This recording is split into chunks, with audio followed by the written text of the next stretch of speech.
Hello, bienvenue dans une nouvelle vidéo, j'espère que vous allez tous et toutes très bien. Aujourd'hui j'avais envie de vous faire un bilan culturel.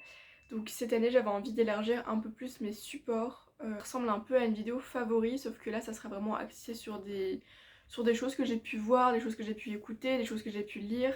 Donc il y aura quand même de la lecture dans cette vidéo. Il y aura toujours des livres, mais je vais élargir ça à plus de catégories. Et c'est pour ça que je trouvais ça assez intéressant de faire un bilan culturel parce que en fait je consomme de la culture du coup puisque c'est un bilan culturel mais pas que sur des livres. Donc je lis, mais en fait j'avais envie de vous parler de tout ça parce que je lis mais j'ai pas forcément toujours des coups de cœur à vous parler et en fait comme j'ai un compte Instagram, d'ailleurs je vous le mettrai ici, où je parle que de livres, j'avais pas forcément envie de faire un doublon et même pour moi c'est pas forcément agréable de répéter à chaque fois ce que je dis. Et du coup voilà, j'avais envie un peu d'élargir la chose. Donc voilà, ça sera mon premier bilan culturel. On va dire que je vais l'élargir de janvier à mi-février, parce qu'on est à peu près mi-février au moment où je filme cette vidéo. Voilà. Et du coup on va commencer tout de suite. J'avais envie de commencer par les séries. Donc j'ai regardé une série, enfin en tout cas j'ai commencé une série. J'ai à peu près fini la première saison de The Handmaid's Tale, donc La Servante écarlate. En fait, suite à le magnifique discours d'Emmanuel Macron sur le réarmement démographique, on entendait pas mal parler de La Servante écarlate. En tout cas, moi j'en avais déjà entendu parler. J'ai le livre chez moi, je l'avais jamais lu, je sais pas pourquoi. Et d'un coup, je me suis dit, tiens, j'avais envie de regarder une série et je me suis dit, on va se mettre à regarder La Servante écarlate. Donc j'ai commencé à le regarder avec mon copain et je suis contente de ne pas l'avoir regardé seule parce que je trouve que c'est assez glauque. Bon après c'est une dystopie mais je trouve qu'elle est vraiment poussée. Il y a des scènes assez de torture quand même donc je vous préviens tout de suite. C'est pas toujours hyper agréable à regarder. Vers la fin de la saison 1, il y en a un peu moins mais ouais c'est super intéressant, j'ai beaucoup aimé. Du coup si jamais on se retrouve un peu dans une...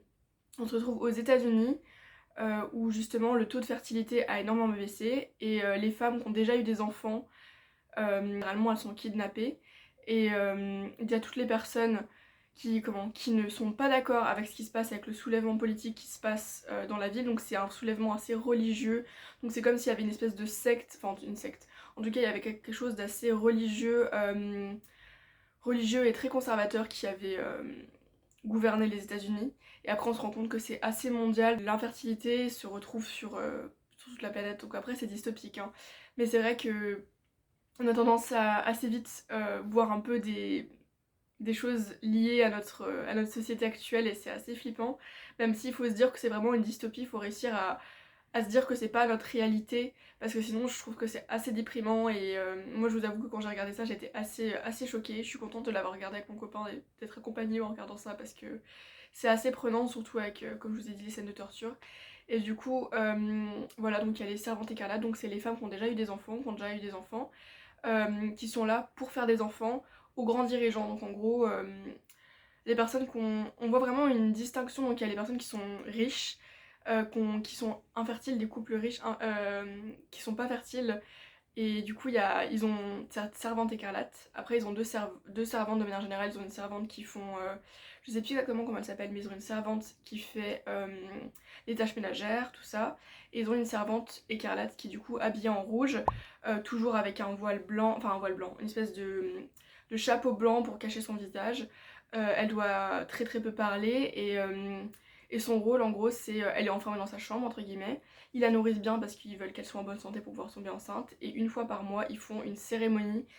Voilà, ils prient sur la Bible, enfin genre ils font des trucs assez religieux et après en gros il y a vraiment une scène où en gros il y a un rapport et c'est vraiment la scène est vraiment assez c'est assez trash, enfin quand je dis assez trash c'est assez violent quoi parce qu'en général ces femmes elles sont quasiment violées, enfin genre c'est vraiment et leur but c'est de tomber enceinte et vraiment elles ont pas leur choix, enfin leur avis à dire et tout est très très froid. Et à partir du moment où quelqu'un s'oppose un peu, il est pendu, enfin genre les gens qui sont opposés au gouvernement, enfin tous ils sont tous pendus, enfin franchement la série elle est assez trash. Bon si jamais voilà je vous dirais juste de peut-être la regarder, peut-être accompagnée en tout cas, moi je préfère. Et je regarde ça vraiment de manière sporadique, donc vraiment étalée parce que sinon c'est assez déprimant, voilà. Donc j'ai qu'une série à vous proposer aujourd'hui puisque je suis pas quelqu'un qui regarde trop de séries. Et du coup on va tout de suite passer au film. Donc il y a 3 films que j'aimerais bien vous parler. Je sais plus exactement quand je l'ai vu, je pense que ça devait être en janvier le premier. C'était Alerte Rouge, donc je crois que maintenant il doit être sorti au cinéma, ou en tout cas il va bientôt sortir. En fait il y a pas mal de films qui sont sortis sur Disney+, donc là c'est un Pixar, et qui avait jamais été mis au cinéma, enfin jamais diffusé au cinéma, du coup je l'ai trouvé en streaming, et je l'ai regardé, et j'ai vraiment beaucoup apprécié. En fait c'est un Pixar, donc les Pixar en général ils sont un peu plus dans l'émotion, en tout cas un peu plus vrai qu'un Disney classique, c'est un peu moins paillettes on va dire. Il y a des émotions brutes vraies, voilà, c'est toujours assez émouvant, en tout cas moi j'ai pleuré devant parce que j'ai tendance à pleurer assez facilement devant les films, ça dépend des sujets, mais là c'était assez émouvant. Donc c'est une fille, je sais plus exactement son nom, mais elle est d'origine chinoise et canadienne, puisque du coup ça se passe au Canada. Et donc elle rentre au collège, et sa mère est assez oppressive, c'est-à-dire qu'elle la colle vachement, enfin elle la colle vachement. Elle est toujours là en train de lui poser plein de questions et tout, et elle l'oppresse pas mal. Et un jour, elle se met en colère contre sa mère, je crois qu'elle se dispute avec sa mère, et là elle se transforme en pandarou. Donc c'est un peu l'histoire, un pandarou géant en plus, donc elle se met à retourner sa chambre, enfin genre sa chambre, il y a des griffures de pandarou partout et tout. C'était vachement émouvant, et il y a pas mal de messages qui sont passés autour de l'amitié. Voilà, donc c'est un groupe de filles qui sont fans de K-pop, enfin je dis grosso modo de K-pop, je crois que c'est de la K-pop, mais genre un groupe, un boys band quoi, elles sont hyper fans et tout, elles veulent aller à un concert et tout, et franchement c'est vachement sympa à regarder. Voilà, donc après ça dépend, si vous êtes pas trop Disney et tout, et films d'animation, je comprendrais que vous passiez votre chemin sur ce film là, mais en tout cas, moi j'ai beaucoup apprécié. Voilà. Après j'ai regardé Été 85, donc on me l'avait recommandé, et il m'a vachement pris émotionnellement après la fin du film, mais j'ai beaucoup aimé les messages. Donc déjà on sait de manière générale tout au début du film que l'histoire est autour un peu d'une mort, et du coup tout se passe sur une île, donc en été. Tout se passe de manière assez rapide en peu de mois, et du coup c'est l'histoire un peu il y a une romance entre deux garçons. Tout se passe en été, dans les années 80, du coup 85. Et il y a vraiment une patte un peu vintage et tout, c'est vachement sympa à regarder.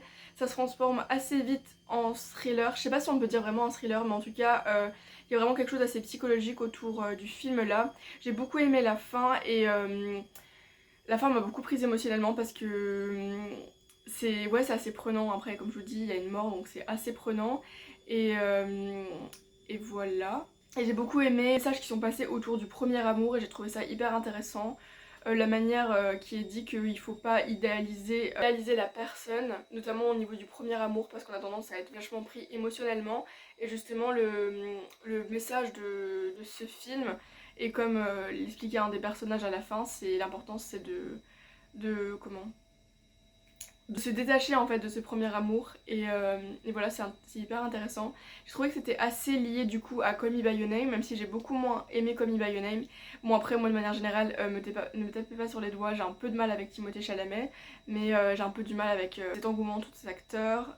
Voilà, du coup Call Me By Your Name ça m'a pas trop parlé, et Call Me By Your Name j'ai trouvé qu'il était un peu trop, on voyait que l'auteur était, enfin en tout cas les réalisateurs euh, étaient pas très, gay friendly, enfin genre LGBT friendly, enfin ils m'ont vraiment dérangé dans Call Me By Your Name. Bon c'était pas le sujet, mais en tout cas été 85 je trouvais que c'était beaucoup mieux représenté au niveau de tout ce qui est relations LGBT, et j'ai trouvé ça cool, genre c'était le couple gay était un couple parmi les autres, il n'y avait pas une histoire de... je trouvais que c'était bien représenté du coup dans le film. Voilà. Troisième film que j'aimerais bien vous parler, c'est Saltburn, donc il y a énormément eu d'engouement aussi autour de ce film là, puisqu'il est sorti je crois novembre ou décembre dernier je crois. Donc moi j'ai pas été le voir au cinéma, je vous avoue que j'avais même pas vu la bande-annonce ou ou l'affiche en fait sur cinéma de ville quoi, quand je passais devant. Euh, et j'ai surtout pas mal entendu parler, en fait j'ai entendu parler de ce film en voyant des vidéos YouTube qui en parlaient, gens qui donnaient leur avis, je crois de manière générale sur les réseaux, et aussi par rapport aux musiques en fait, parce qu'il y a eu toute une playlist qui a été faite et des trends qui ont été faits autour de Saltburn, notamment au niveau de la esthétique, enfin genre vraiment toute la patte vintage autour du film et les musiques. Du coup moi je connaissais rien de ce film à part que c'était un thriller, enfin en tout cas ce que j'avais compris. J'ai regardé la bande-annonce, et bon de manière générale je pense que vous connaissez à peu près le résumé.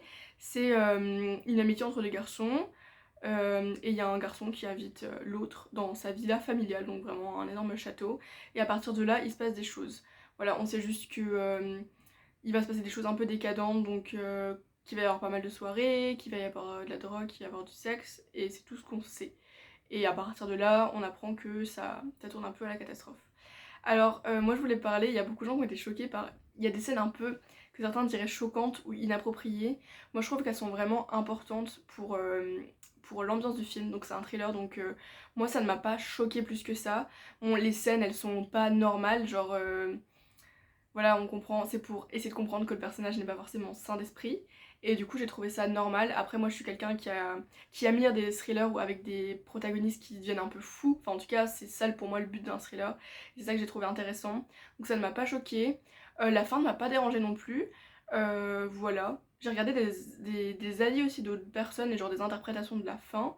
Moi, j'ai mon propre avis sur la fin. C'est juste. Bah, je vais pas vous le dire puisque sinon je vais vous spoiler. Mais en tout cas, voilà, moi je trouvais que tout était logique, il y avait une certaine logique.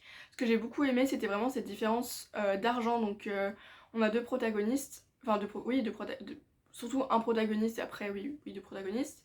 On a deux amis en fait, et ils ont vraiment une différence d'argent. Donc, il y en a un qui a beaucoup moins d'argent que l'autre, et en tout cas qui essaye de s'appuyer là-dessus. Et c'était hyper intéressant de voir leur différence d'argent, et voilà. Puis il y avait toute une histoire, il y a beaucoup de gens qui sont là et qui trouvent que c'est une critique des riches. C'est vrai qu'il y a une certaine critique des riches, c'est-à-dire que tout est assez édulcoré dans cette vie-là. Voilà, tout est... On voit que c'est des gens qui ont de l'argent, quoi. Ils ont pas besoin de travailler pour vivre. Ils vivent juste dans leur villa et ils font rien d'autre. Et ils bronzent tout le temps, quoi. Enfin, genre, ils sont là et ils chill, quoi. Et ils ont pas vraiment d'autres soucis dans leur vie. Enfin, en tout cas, c'est un peu comme ça que c'est expliqué. En tout cas, moi, j'ai bien aimé ce film. Je sais pas si je m'en souviendrai sur les années qui vont suivre et tout. Mais je sais que quand je l'ai vu et tout, ça m'a vachement pris. Puisque du coup, c'est un thriller et... Bref, on a un personnage qui vire petit à petit à la folie.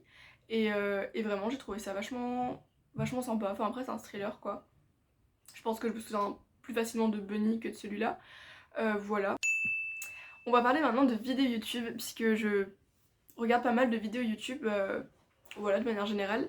Je voulais commencer par une vidéo qui s'appelle Why Queer TV is Getting Worse. Donc c'est hyper intéressante parce que, en fait, la personne qui fait cette vidéo est bisexuelle et du coup, elle explique en quoi c'est assez mal représenté dans... et la communauté LGBT de manière générale dans les représentations et dans les séries qui sont faites, parce qu'en gros, moi j'ai toujours trouvé que c'était des fois un peu limite. C'est cool de voir des représentations LGBT, mais des fois je trouve qu'elles sont amenées de manière pas forcément folle, et j'entends par là Netflix. Bon voilà, j'ai pas envie de crier au tout fort, j'aime pas Netflix, puisqu'il y a des séries quand même qui sont sympas. J'ai quand même regardé, j'ai bien apprécié des choses qui sont assez connues comme Sex Education, Heartstopper. J'ai beaucoup aimé, mais c'est juste qu'il y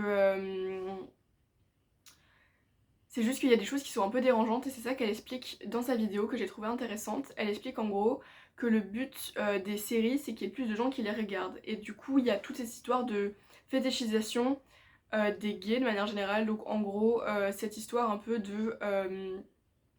en gros, ils essayent de faire dans les séries de manière à ce que, en gros, les couples gays, par exemple un couple gay masculin, attire justement des personnes qui se représentent et qui sont gays, également des personnes qui fétichisent les personnes gays, et que ce soit dans les deux genres, c'est-à-dire que les personnes qui sont comment? Par exemple, des personnes hétéros vont fétichiser justement des couples gays qui sont leur poser enfin, c'est-à-dire que si vous êtes enfin c'est ce qu'elle explique, les personnes hétéros qui sont attirées par des hommes vont fétichiser des couples gays hommes, et des hommes hétéros vont fétichiser des femmes lesbiennes, et c'est ça qui est problématique, c'est-à-dire que c'est un peu plus fait pour que des hétéros fétichisent ces couples, et c'est ça qui est des fois un peu compliqué, et que je trouve qui est mal représenté. C'est ce qu'elle explique, et j'ai trouvé ça hyper intéressant parce que j'ai enfin compris qu'est-ce qui n'allait pas. Et aussi je trouve que par exemple la bisexualité ou la sexualité ou d'autres sexualités sont pas bien représentées, justement parce que le but c'est que que la série fonctionne, et les séries qui justement représentent bien les couples gays sont assez vite cancel, ou alors juste comme en fait c'est juste parce qu'il n'y a pas assez de vues et le but c'est de faire le plus d'audience possible, et c'est pour ça qu'en général c'est mal représenté. Voilà, donc c'est ce qu'elle explique et j'ai trouvé ça hyper intéressant. Voilà, donc cela ne veut pas dire que tout est diabolisé, mais en tout cas j'ai trouvé ça hyper intéressant et j'ai enfin compris pourquoi je trouvais que la communauté LGBT était mal représentée dans les séries de manière générale, les séries et les films de manière générale. J'avais envie de vous parler de la chaîne YouTube de Agraf. Alors je sais pas si vous la connaissez, je l'ai découvert un jour sur YouTube parce qu'en fait sur YouTube maintenant je m'intéresse de plus en plus à des vidéos un peu plus travaillées sur des sujets un peu de société, et j'ai trouvé ça hyper intéressant. Enfin, en tout cas il y a plein de vidéos qui sont intéressantes.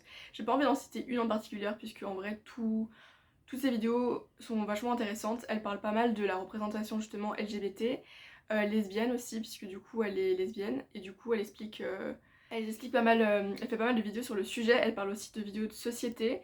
La dernière vidéo qu'elle a faite, que j'ai regardée, c'était sur les TCA, que j'ai trouvé hyper intéressante, sur tout ce qui était, enfin j'appelle ça l'orthorexie, mais tout ce qui est autour des youtubeurs fitness qui sont là et qui, mettre en avant, bref il y a pas mal de choses. Regardez cette vidéo parce que je l'explique assez mal, mais elle était vachement intéressante, et elle a fait d'autres vidéos sur le fait de la déconstruction, parce que c'est vraiment quelque chose de manière générale intéressante.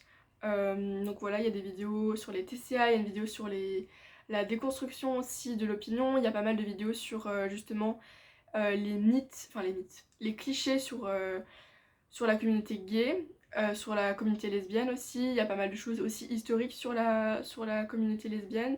Elle a fait une vidéo aussi qui a très bien fonctionné sur les butch aussi, que je ne connaissais pas, puisque je connais pas non plus tous les termes de la communauté LGBT. Voilà, et je trouvais ça intéressant. En tout cas, ces vidéos m'ont appris plein de choses, donc je vous la recommande. En dernière vidéo YouTube que j'avais envie de vous parler, c'était la dernière vidéo qu'a sortie Olivia d'Andrea. Je la suis pas mal. J'ai regardé sa vidéo, elle avait ressorti une nouvelle vidéo sur sa chaîne suite justement à la vidéo d'Agraf sur les TCA et sur le YouTube de manière générale, et comment ça promeut les TCA. Et du coup j'ai regardé, elle a sorti une nouvelle vidéo justement dernièrement en expliquant pourquoi est-ce que énormément de vidéos sur le fait de glow up et justement de perdre du poids et tout ça. Et en fait elle expliquait que derrière ça lui a vraiment fait en fait ça lui a ruiné sa santé mentale. Il me semble qu'elle est tombée en dépression suite à ça, mais elle a eu des grosses phases down parce qu'il y avait énormément de commentaires qui étaient là qui disaient oh, si elle fait pas de nouvelles vidéos c'est qu'elle a repris du poids, son glow up ne sert à rien. C'était hyper intéressant de voir ça parce qu'en gros elle expliquait que l'important c'était justement de pas que c'était pas son poids qui comptait, mais c'était sa personne en fait, et c'était toute une histoire. C'était vraiment intéressant où elle dissociait le fait de son poids et le fait de glow up et de manière générale son apparence et tout ça, de qui elle est, et c'était hyper intéressant. Donc je vous recommanderais cette vidéo. Je l'ai suivie depuis pas mal de temps, Olivia d'Andrea. Moi je la suivais tout au début quand elle faisait des vidéos sur comment faire ses grands écarts, des choses comme ça, genre c'était vraiment des vidéos de gym. Voilà, donc je l'ai suivie par rapport à ça, et c'était hyper intéressant de voir son avancée. En fait suite à une blessure, elle a arrêté de faire du sport, elle a pris énormément de poids, elle a commencé à avoir toute une anxiété autour de la bouffe et à faire de la boulimie en fait. Et c'était hyper intéressant de voir son parcours parce qu'à un moment elle a switché et elle a perdu énormément de poids, mais en fait elle était énormément dans le contrôle. Et après elle avait des up and down, et en fait elle s'est rendue compte que voilà, il fallait dissocier son poids, la nourriture et de qui elle était, et surtout aller voir un psy et faire attention à sa santé mentale, et j'ai trouvé ça hyper intéressant. Et en dernière catégorie du coup je vais enfin parler de livres. Voilà, et ça se trouve vous êtes venus sur des vidéos juste que je parle de livres. Les derniers livres que j'ai lus et que j'ai appréciés, on a Persepolis, donc c'est de Marjane Satrapi, c'est ça? Oui. Du coup elle raconte un peu son histoire. Donc c'est sur 4 tomes, moi j'ai lu l'intégrale puisque je pense que maintenant on peut assez plus facilement retrouver l'intégrale. L'intégrale, c'est 4 BD qui sont assez longues, donc j'ai mis pas mal de temps en vrai à les lire. Elle raconte son histoire à elle, personnelle, donc c'est de son point de vue. Et en fait, elle vient d'Iran déjà. Et en fait, elle explique toute l'histoire autour de l'Iran, comment est-ce que l'Iran est passé au système politique qu'il est actuel. Elle parle des révolutions qu'il y a eu en Iran, comment est-ce que c'était avant, qu'avant il n'y avait pas toutes ces histoires autour du port du voile. Et voilà, donc je vous recommanderais ce livre. Qui moi m'a pas mal appris de choses sur l'histoire de l'Iran. C'est un pays que je connaissais pas beaucoup l'histoire et je trouvais ça hyper intéressant d'en savoir plus sur ce pays. Puisque je vous dis j'avais pas mal de lacunes et c'était hyper intéressant de voir justement l'histoire de ce pays, l'histoire des guerres qu'il y a avec ce pays, puisqu'il y a eu des guerres entre l'Iran et l'Irak. C'était vachement intéressant. Après on voit qu'elle justement, elle part en Autriche pour essayer de fuir tout ça pendant ses études. Et c'était vachement intéressant. Mon tome préféré c'est le tome 2, voilà. Et ouais, du coup je vous recommanderais cette BD qui est pour moi un peu un classique, puisqu'en fait surtout c'était parce que je voulais me remettre au classique de la BD. Il y a beaucoup de BD que j'ai pas lu et du coup j'étais l'emprunter à ma médiathèque, voilà. Et le dernier livre que j'aimerais vous parler c'est de Momo, donc je suis encore en train de lire. J'ai pas lu beaucoup de livres en allemand et c'est un de mes premiers livres en allemand que j'ai commencé à lire. J'en avais déjà lu un pour les cours, je vous avoue que j'ai pas compris grand chose. Heureusement qu'il y avait ma camarade de classe qui m'a aidée pour faire cet exposé, puisqu'on a dû faire un exposé en fait sur un bouquin en cours d'allemand, bref. Et du coup là, ce livre-là, c'est mon copain qui me l'a offert à mon anniversaire. Je crois qu'en vrai, il y a presque 2 ans. Mais en vrai, quand on commence à lire en langue étrangère, c'est jamais simple d'être motivé et tout lire d'une traite. Donc là, en ce moment, j'essaie à peu près de lire un chapitre par jour. Ça dépend quand je suis motivée, mais quand en tout cas je commence à lire, je lis un chapitre d'un coup. Et du coup, Momo, c'est hyper intéressant parce qu'en gros, c'est l'histoire d'une petite fille qui vit dans un amphithéâtre. Donc c'est une petite fille qui est à la rue, on comprend qu'elle est dans des haillons, qu'elle est vraiment pauvre. Il y a toutes ces thématiques autour du temps. Donc c'est hyper intéressant. Donc si jamais l'auteur c'est Michael Ende. Donc Michael Ende c'est l'auteur de l'Histoire sans fin. Donc c'est son œuvre la plus connue. Et après il a écrit d'autres livres dont un livre qui s'appelle Momo. Moi je l'avais jamais lu, donc là je suis encore en train de lire. J'alterne avec la version française parce que bon je suis pas encore bilingue en allemand quoi. Et du coup ce que j'aime beaucoup dans ce livre c'est qu'il y a toute une thématique autour du temps. Du coup ce que j'expliquais c'est que dans Momo il y a toute cette thématique autour du temps qui est hyper intéressante, puisqu'en fait on a ces hommes gris, si je dis pas de bêtises. Ces hommes gris, ou en tout cas c'est... Oui je crois qu'ils s'appellent ça les monsieur gris. C'est des hommes en fait qui prennent le temps. En fait Momo il a commencé à se rendre compte que les gens avaient de moins en moins le temps et qu'ils étaient toujours un peu précipités, qu'ils n'avaient pas le temps d'écouter des histoires, parce qu'en fait Momo c'est une petite fille qui aime bien raconter des histoires aux gens, qui vit dans un amphithéâtre, tout ça. Je crois qu'on déjà ce que j'ai compris de ce que j'ai lu en allemand, parce que j'ai commencé à lire en français, pas depuis le début mais vous voyez ce que je veux dire. Du coup je trouve ça hyper intéressant, donc j'ai pas fini de le lire, mais j'aime beaucoup toute cette histoire autour du temps. En fait il y a des balayeurs de temps, enfin des monsieur gris qui prennent le temps aux gens en fait, une histoire autour de la consommation et bref, ils viennent la voir en lui donnant un discours un peu particulier autour du temps, parce qu'elle a le temps et pas les autres. En tout cas elle prend le temps et c'est ça qui est intéressant. Et du coup il y a ces monsieur gris qui ont une banque du temps justement, il y a une fameuse banque du temps qui prend le temps aux gens et c'est ça qui est hyper intéressant. Et il y a aussi une distinction, puisque c'est un peu comme Le Petit Prince, il y a vraiment cette histoire, cette distinction entre les adultes et les enfants en fait. Les enfants ont le temps, puisque les enfants, quand on était enfant, on a l'impression que le temps était tellement long que par rapport à quand on est adulte. Et il y a vraiment cette distinction là entre les adultes et les enfants autour du temps. Je trouvais ça hyper intéressant, donc moi j'ai pas lu la fin encore, donc je peux pas vous dire. Je crois qu'il va y avoir une histoire avec une tortue, si je dis pas de bêtises. Mais voilà. En tout cas voilà, il y a une histoire qui est hyper intéressante au niveau de prendre le temps, et qu'on est dans une société qui a pas le temps. Et voilà, je trouvais ça intéressant de vous en parler. En tout cas j'espère que cette vidéo vous aura plu. N'hésitez pas à me dire en commentaire vous quel est un peu votre bilan culturel, des choses que vous auriez à me recommander, que ça soit du coup en série, en film, en vidéo YouTube, chaîne YouTube, en podcast ou en livre, voilà. Et si jamais il y a d'autres catégories que vous pensez qui pourraient être intéressantes que je rajoute, n'hésitez pas, voilà. Donc j'espère que cette vidéo vous aura plu, et je vous souhaite une bonne journée, et à une prochaine vidéo. Bye!